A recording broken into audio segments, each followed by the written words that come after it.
Pablo Encalada, quien abordará el tema el abogado penalista frente a la institucionalidad corrupta. El doctor Pablo Encalada obtuvo su título de abogado en la Pontificia Universidad Católica del Ecuador, es magíster y especialista en Derecho Penal por la Universidad Andina Simón Bolívar, tiene un diplomado superior en Derechos Humanos en la Escuela de Ciencias Internacionales de la Universidad Central del Ecuador. Además, ha sido profesor en la Universidad Andina Simón Bolívar, en el IAEN, en la Universidad Central del Ecuador, en la Universidad de la SUAY y en la Universidad de Especialidades Espíritu Santo en materia de posgrados. Además, es autor del libro Teoría Constitucional del Delito y coautor del libro Código Orgánico Integral Penal hacia su mejor comprensión y aplicación. En su experiencia profesional, se ha desempeñado como asistente y secretario fiscales, como agente fiscal de Pichincha y como fiscal de fuero de Corte Nacional en la Fiscalía General del Estado. Ha sido asesor parlamentario, asesor del fiscal general del Estado y asesor del Consejo de la Judicatura de Transición en los temas relacionados con la reforma penal y reestructuración judicial en materia penal. Fue secretario técnico de la Comisión de Descentralización del Congreso Nacional y actualmente es abogado en libre ejercicio con dedicación exclusiva al ámbito penal. Estimado doctor Encalada, muy buenas noches. Bienvenido. Tiene la palabra. Ahí estamos. Bueno, muy buenas noches con todos. Gracias, Damián, por la invitación. Agradezco a Latin Jury por la organización de este seminario, que creo que más que nunca debemos hablar de la deontología jurídica y de recuperar el prestigio de nuestra profesión, muy venida menos en nuestro país por la corrupción y por la falta de independencia del Poder Judicial.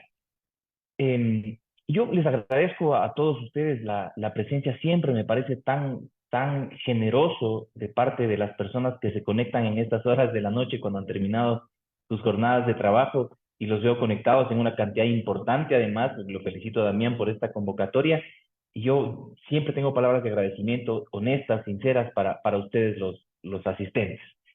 Eh, Creo que para ir empezando hablando de este punto, que es un tema un poco complejo, pero yo creo que lo que hemos venido de estos casos de corrupción y esta falta de independencia del Poder Judicial nos pone en digamos, no encontramos el justo medio entre la independencia de los jueces y el control de los jueces. Esa ha sido una de las problemáticas que hemos tenido en nuestro país, porque, digamos, aquí siempre trato de decir las cosas desde mi punto de vista con la mayor claridad y yo pues, espero no herir susceptibilidades, pero creo que pasamos del secuestro de la justicia en épocas del correísmo a la desbandada judicial y la feria de la corrupción de los años posteriores. Entonces, yo sí creo que tenemos que buscar y encontrar ese equilibrio entre la independencia de los jueces y el control judicial.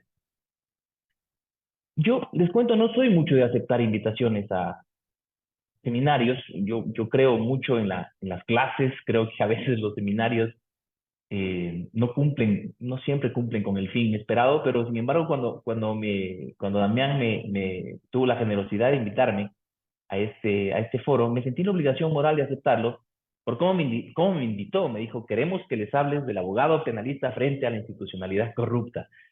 Entonces, claro, eso es muy fuerte ese título, así que yo acepté y después yo me pregunté de qué les voy a hablar, ¿no es cierto? ¿Qué es la deontología jurídica?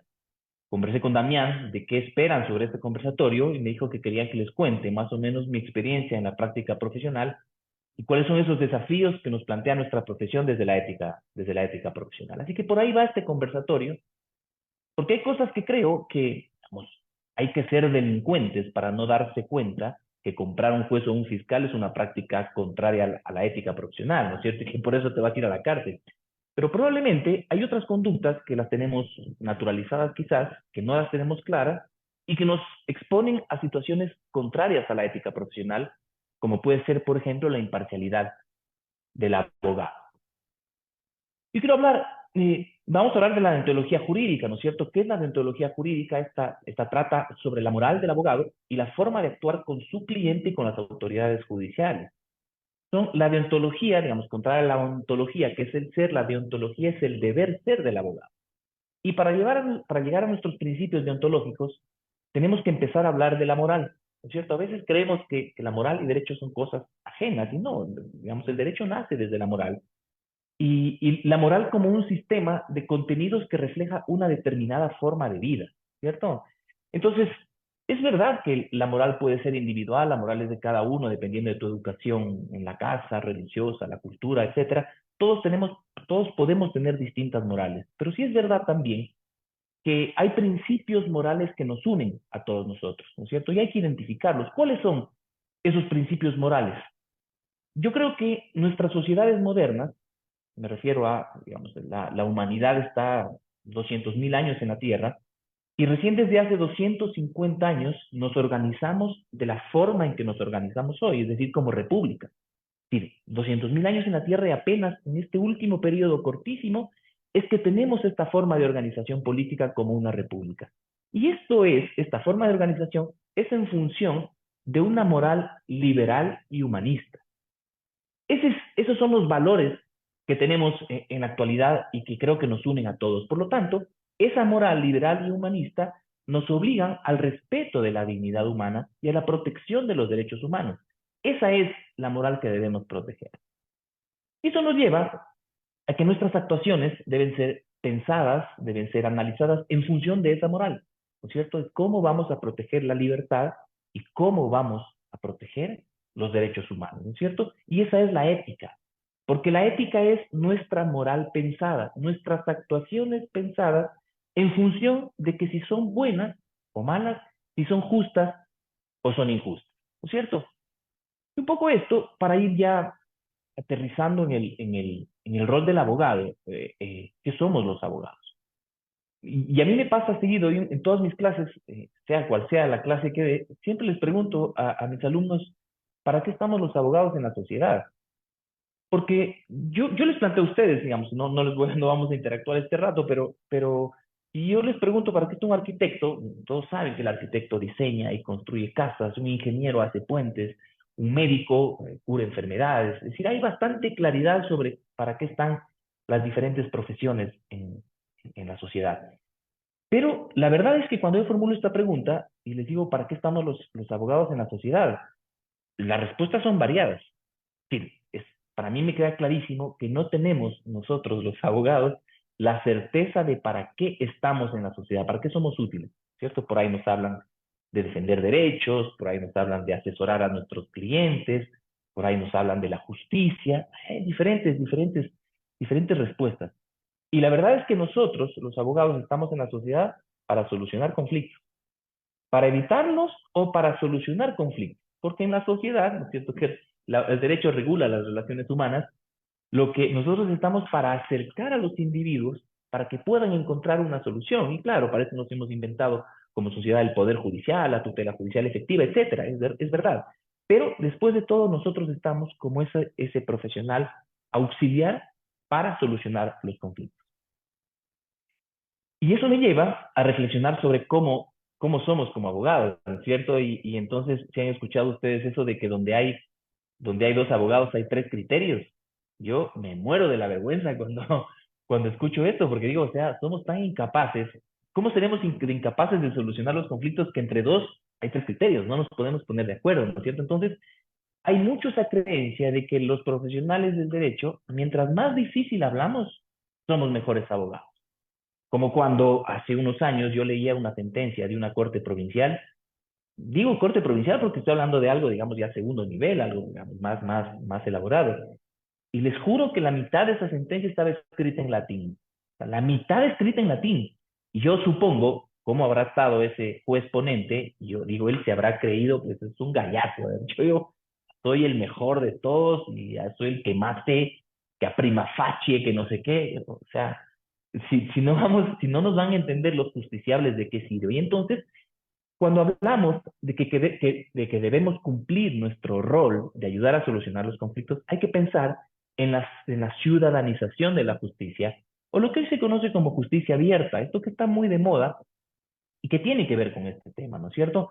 Que pasa por, la justicia abierta pasa por la publicidad de los procesos, pasa por la publicidad de las audiencias, pero no solo eso, pasa también por el lenguaje claro que utilizamos o que utilizan los administradores de justicia o los litigantes en general para la resolución de las causas, ¿no es cierto? Dejar de hablar con tecnicismos tan complejos para más bien acercarlos a los ciudadanos y poder resolver, ¿no es cierto?, como pares que somos, como iguales que somos en nuestra sociedad. Por eso es que yo, digamos, esto también lo digo con mucho respeto, yo no soy partidario de las pelucas, porque finalmente esas nos alejan de los ciudadanos, ¿no es cierto? Así que yo creo que el respeto de los jueces no tiene que estar tanto por la toga, sino sobre todo por la forma de resolver, ¿no es cierto?, la capacidad de motivar sus decisiones. En fin, eh, y esto creo que nos lleva a analizar cuáles son entonces esos principios deontológicos que rigen nuestra profesión de abogado, ¿no es cierto? Aquí están, digamos, hay unas cuestiones genéricas, gruesas, grandes, que nosotros tenemos que observar en la práctica de nuestra profesión. Está la justicia, está la independencia profesional, está la libertad profesional, está la ciencia y la conciencia. Entonces, si nosotros vemos, así de manera muy breve, cada una de ellas, la justicia es uno de los valores más importantes, es el valor supremo de la abogacía, por eso estudiamos derecho. Y si nos quedamos con aquella definición simple de que la justicia es dar a cada uno lo que le corresponda, eso puede que nos dejen las mismas, así que es mejor identificar qué es injusto, ¿no es cierto? ¿Qué es injusto en nuestro accionar? Injusto es el uso alternativo del derecho. Es decir, por ejemplo, es injusto cuando se presentan denuncias con fines políticos, de esas que abundan en la fiscalía y que abarrotan los despachos. Injustos son las denuncias para asustar a un cliente, asustar a la contraparte, para cobrar una deuda. Injusto es presentar una denuncia para hacerle daño a otra persona. Injusto es el fraude del fin perseguido por la ley. Es decir, cuando en estos últimos años hemos visto que se propusieron tantas acciones constitucionales tramposas, tanto por políticos cuanto por delincuentes. Por políticos, cuando presentaron acciones para suspender concursos de selección, para mantenerse en los cargos, para volver a los cargos, o ya estas cosas tan horrorosas que vimos en los últimos años, que era cuando se presentaban habeas corpus o medidas cautelares, ¿no es cierto?, en casos que no tienen ninguna procedencia, como aquellas sentencias ejecutoriadas. Había el líder de una organización criminal, el Gordo Lucho creo que se llamaba. Entonces él plantea una medida cautelar que tenía obesidad. Entonces un juez resuelve que por la obesidad, ya con sentencia ejecutoriada, le da una medida alternativa a la privación de la libertad. ¿Dónde está eso? A mis alumnos me han preguntado, a ver, ¿cómo es eso? ¿Cuándo son las medidas alternativas? ¿En alternativas a la prisión preventiva o alternativas a la pena? Y la respuesta es que no hay alternativas para la pena. La pena es una sola. Incluso los adultos mayores tienen que ir a la cárcel, pero acá nos inventamos, con este fraude al fin perseguido por la ley, nos inventamos estas medidas cautelares para recuperar la libertad. Así que eso es injusto. Esos son procedimientos contrarios a la deontología jurídica. Injusto es la multiplicidad injustificada de incidentes. Esto también, digamos, está muy naturalizado. Sobre esto no hay una conciencia, creo, plena de que plantear una recusación, por ejemplo, con el único fin de no instalar una audiencia, aún sabiendo que no hay causal para la recusación, es un fin, es una, digamos, eso es un injusto, porque lo único que estamos buscando es dilatar la audiencia. O me pasó recién, eh, discutir la prescripción de un delito en audiencia de juicio cuando en preparatoria ya se había discutido hasta la saciedad. Es decir, cualquier otra desviación de los fines lícitos del derecho es un injusto que nosotros no podemos hacerlo como profesionales del derecho. Insisto, estas acciones están naturalizadas en nuestro medio y, como les decía, no necesariamente hay conciencia de lo injusto o antiético de dicho proceder. Otro principio de la deontología jurídica, como nosotros debemos actuar, es con la independencia profesional. Y esto es la ausencia de toda forma de injerencia o influencia exterior en el desempeño profesional. Es decir, es la posibilidad real de que nosotros podamos tomar decisiones no condicionadas por injerencias externas. Por ejemplo, asumir casos cuando tenemos vinculación directa con jueces o con fiscales o con autoridades administrativas, con el poder político, con el colegio de abogados, etcétera. Es decir, aquí uno tiene que cuidarse siempre de mantener esa independencia Y eso solo se logra analizando y escogiendo bien con quién se trabaja. Por ejemplo, no puedes asumir la defensa ni siquiera por interpuesta persona de la contraparte. Y esto es tan básico que existe el delito que está tipificado en el Código Orgánico Integral Penal, se sanciona con pena de cárcel, que es el prevaricato de los abogados. Pero ese es el espíritu de la norma, ¿no es cierto? Por eso está el prevaricato de los abogados, porque debemos actuar con la suficiente independencia con nuestro cliente. Es decir, si tienes una relación íntima con ese fiscal o con ese juez, no puedes asumir esa causa, digamos, o porque hay una enemistad hay intereses políticos, digo, o sea, aquí no puedes ser abogado de Correa y de Lazo, por ejemplo, al mismo tiempo, ¿no es cierto? O sea, digamos, tienes que tener la suficiente sapiencia como para darte cuenta que necesitas un grado de independencia para poder asumir estos casos. La libertad profesional es otro de los principios rectores digamos, que guían en la deontología jurídica y se tiene mucha afinidad con independencia y se refiere a la libertad de autodeterminación profesional en orden a su conducta en el ejercicio de la profesión. Yo sé que todos tienen derecho a la defensa, todos tienen derecho a la defensa. Jamás podemos cuestionar a un abogado por los casos que defiende. No podemos asimilar el caso que defiende con el profesional. Y entiendo también que no todos están en la capacidad de escoger sus casos, porque están empezando, porque hay mucha oferta profesional, etcétera. Pero digamos, en ejercicio de esa libertad profesional, uno puede establecer lineamientos propios. Insisto, yo no quiero satanizar no quiero satanizar el ejercicio profesional, pero yo les cuento esta práctica muy propia de nuestra oficina, que nosotros no, por ejemplo, no trabajamos temas de narcotráfico o no trabajamos violaciones desde la defensa. Insisto, ustedes pueden hacerlo, pero lo único que les planteo es que uno puede tener unas líneas con las cuales, en función de precisamente esa libertad profesional, tú puedes hacerlo. Y claro, yo aquí les puedo transmitir cómo haces eso. Yo lo que suelo hacer, digamos, la fórmula para eso que utilizamos en mi ejercicio profesional, es que ante la primera llamada o el primer mensaje, yo les digo, antes de conversar, por favor, dame un brevísimo resumen del caso. Solo dime de qué se trata. ¿Es que es un robo? Ah, robó a Pedro en el bus. Listo, no quiero saber más. Para ver dos cosas. Primero, si es penal, ¿no es cierto? Y si yo mismo lo puedo atender y luego ver si podemos continuar con la conversación, ¿no es cierto? Igual, desde la primera reunión, aclaro que las dos partes debemos estar de acuerdo, si yo estoy de acuerdo en tomar el caso y si obviamente, quizás lo más difícil, si la otra parte está de acuerdo con los honorarios. Pero insisto, jamás satanizar la profesión, simplemente ratificar el tema de la libertad profesional, ¿no es cierto? Por ahí me cuestionaba alguien en el Twitter, por ahí me cuestionaba y decía, no, pues, o sea, solo defiendes causas que tú consideras justas. Yo no sé si son justas o injustas, pero son las que yo quiero. Y también el resto tiene que ser respetuoso de las causas que uno decide tomar.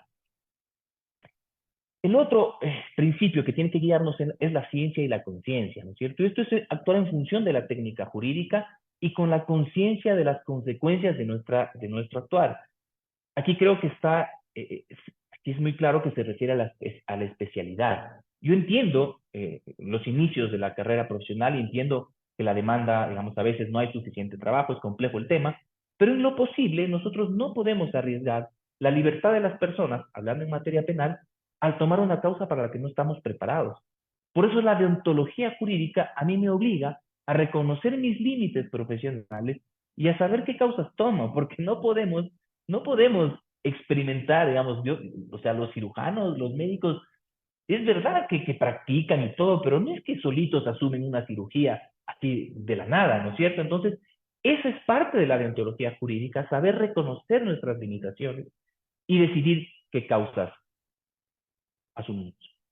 Y la probidad, ¿cierto? La probidad es el último, ¿cierto? Es el último de los principios que nos rigen nuestra actuación. Y la probidad es la honradez. Un abogado debe ser, sin lugar a dudas, una persona honesta. No hay otra forma de ejercicio de la profesión. Y esto puede ser, digamos, yo desde hace un tiempo estoy hablando de estos temas, hace poco tiempo estoy hablando de estos temas, porque siempre me parecía pretencioso y porque me parecía además que la moral es una cuestión muy propia. pero vemos la podredumbre de nuestro sistema de justicia, y yo aprovecho la invitación de Damián para hablar de estos temas. Y yo les digo, mi práctica, insisto, no quiero ser pretencioso, pero en la primera reunión yo les digo a mis clientes que los honorarios que vamos a acordar son honorarios fijos. Si usted no va a tener más adelante, yo le voy a decir que deme para tal cosa, que para este almuerzo, que para que el fiscal me está pidiendo tanto. No, los honorarios que acordamos son honorarios fijos. Y que, y que en la defensa de este caso jamás van a haber actos de corrupción. Y uno no es ingenuo. Yo no juzgo a los clientes. Yo entiendo que cuando está en riesgo la libertad de las personas, yo les digo, mire, si usted pensaba o tiene una idea de que puede resolverse este caso con corrupción, yo no lo juzgo, ¿no es cierto? Yo lo único que le digo es que está equivocado del lugar, vaya, ¿no es cierto? Tome otro camino y usted le deseo suerte en lo que vaya a resolver. Yo no estoy juzgando a las personas que vienen a mi oficina, pero esta sí es una regla que tiene que estar lo suficientemente clara desde el inicio de la relación profesional. Primera reunión. Porque, porque además, yo creo que también tenemos que pensar que digamos, la moral esta liberal, la moral de los derechos humanos nos tiene que guiar a todos, ¿no es cierto?, en nuestra acción profesional, pero también no hay que perder de vista que la probidad es rentable. Aquí hay un tema que yo los invito a la reflexión, y es que el abogado vive de su buen nombre. Eso es nuestro mayor valor profesional, porque los abogados tenemos por ahí una oficina, se arrienda una oficina, tienes una computadora, y nosotros no tenemos mucha infraestructura, no somos como los ingenieros que tenemos máquinas, etcétera. No, los abogados, es fácil ponerte, digamos, una oficina de abogados, desde tu casa te puedes poner una oficina de abogados. Pero nuestro principal valor profesional este, es nuestro buen nombre, ¿no es cierto? Y entonces, proteger ese buen nombre a largo plazo es rentable, porque si la sociedad va a confiar en nosotros y confía en nuestro nombre, probablemente, ¿no es cierto?, sus servicios profesionales sean mayor valorados luego. Yo, yo pensé mucho, es primera vez que doy una conferencia sobre esto, yo pensé mucho si vale decirlo, porque insisto, puede sonar pretencioso, pero yo, sobre todo si hay jóvenes acá, sobre todo si hay jóvenes acá, yo sí quiero decirles que no tengo ningún temor en decirlo, porque cuando uno tiene rabo de paja, tiene que cuidarse. Pero no tengo ningún temor en decir que jamás he pagado un soborno, he dado una botella o un regalo a un funcionario público. Y esto lo digo porque hay esa creencia de que entonces, ¿cómo hacemos? Porque si vivimos en un mundo de corrupción, la contraparte, ¿no es cierto?, que está pagándole, me obliga a mí, como abogado, a defender los intereses de mi cliente, que es lo más importante, y me obliga a mí a portarme más corrupto que él, ¿no es cierto?, porque tengo que contenerlo. Y yo lo que les digo en este punto, insisto, es que yo vivo de mi profesión, me ha ido bastante bien, y lo único que les digo a los más jóvenes es, sobre todo a los más jóvenes, es, se puede. Ese es el mensaje que yo quiero dejarles a ustedes. Se puede ser un ejercicio profesional a la altura de las circunstancias, que te vaya muy bien y sin jamás haber dado un soborno. Esto me lleva a pensar en el rol de los colegios profesionales. Yo hace poco estuve invitado, estuve en los Estados Unidos, en la barra de abogados de Nueva York, y me enteré de algo que no sabía, y es que la barra de abogados de Nueva York, que es como el Colegio de Abogados de Nueva York, nace como una respuesta ante la corrupción judicial. Si pasaba algo que nos está pasando hoy por hoy, nuestra profesión desprestigiada, pues los casos metástasis, purga, estas cosas que demuestran la corrupción judicial, de abogados en libre ejercicio y jueces, fiscales, etcétera. Y entonces hace ya más de 100 años nace la barra como un grupo de profesionales éticos que se aliaron para calificar la actuación de sus colegas. Así nace la barra de abogados de esta forma. Luego es tan fuerte que es incluso la que en los Estados Unidos es ante quien tú te acreditas para poder ejercer la profesión. Fíjate tú, ¿no es cierto? Y entonces pensamos en nuestros colegios de abogados. Es verdad que el colegio de abogados es un grupo de profesionales que está buscando proteger los intereses, darnos servicios, que los campeonatos, que la infraestructura física, que los convenios, eso está muy bien. Pero quizás hemos dejado de lado ese rol original, que es cómo legitimar nuestros servicios profesionales, cómo acreditarnos frente a la sociedad. Y hoy por hoy no tenemos un código de ética de los abogados. Nuestros tribunales de honor, que elegimos tribunales de honor en los colegios de abogados, son decorativos, ¿no es cierto? Porque los tribunales de honor no están juzgando las actuaciones de los abogados. Y estos tribunales de honor tienen, los códigos de ética tienen que tener sanciones y las sanciones tienen que ser dadas por los tribunales de honor. Vamos, el prevaricato de abogados lo sanciona, es verdad, lo sanciona el sistema de justicia, pero por ahí hay cosas que merecen sanción también. Yo no sé, digamos, la actuación en las redes sociales. A mí me llama mucho la atención cuando los abogados se toman fotos con los clientes, ¿no es cierto? A veces, delitos sexuales. En este caso de violación hemos ganado, y pa, foto con la víctima. Y uno dice, o sea, por favor, ¿qué estás haciendo? ¿No es cierto? O cuando ventilan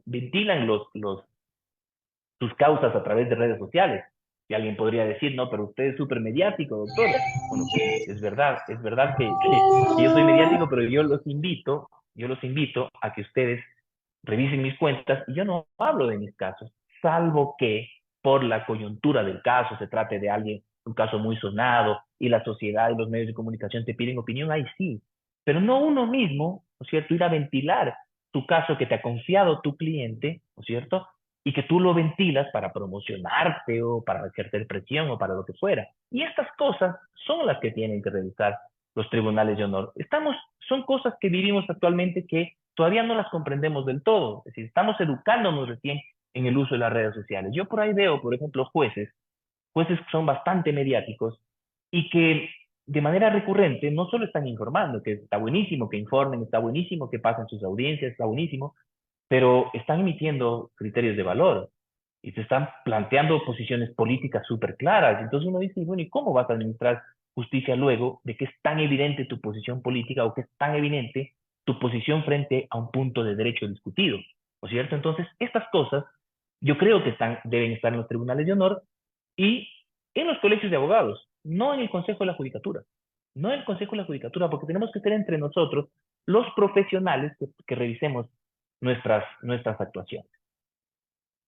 Y con esto quizás voy terminando, pues estoy bastante bien con el tiempo, es cómo le hacemos frente a la corrupción, ¿no es cierto? No somos ingenuos. Yo soy plenamente consciente de que es muy difícil para un joven profesional recién graduado ir con la ley en la mano a tocar las puertas de los juzgados, de las fiscalías. Y yo sé que es súper difícil eso.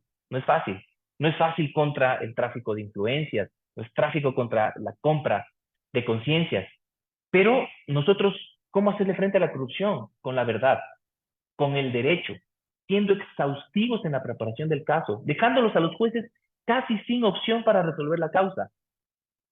Eh, muchas veces, digamos, muchas veces preguntan cómo es la mejor forma de prepararte en un caso. Y a veces no es tanto la formación jurídica, bueno, es obvio que tienes que prepararte jurídicamente, pero la mejor forma de preparación para un caso es estudiando exhaustivamente el caso. Yo he sido testigo muchas veces que hay vacas sagradas del derecho o profesionales muy populares que van a la audiencia y no han leído el caso, y entonces por ahí ir a mencionarlo a Rothstein, a Jacobs, no sé qué, no te alcanza, porque la única forma de cerrarle las posibilidades de la corrupción es que domines tanto el caso que el juez no tenga por dónde escaparse. Y también con el prestigio, con el buen nombre.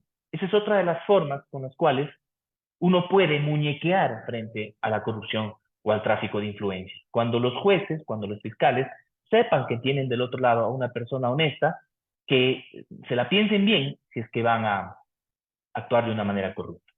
¿Con qué más? Con la publicidad, con la justicia abierta. Hay que abrirnos esta posibilidad. La publicidad es implacable con la mediocridad. La publicidad deja muy difícil la posibilidad de la corrupción. Lo van a hacer sin duda alguna.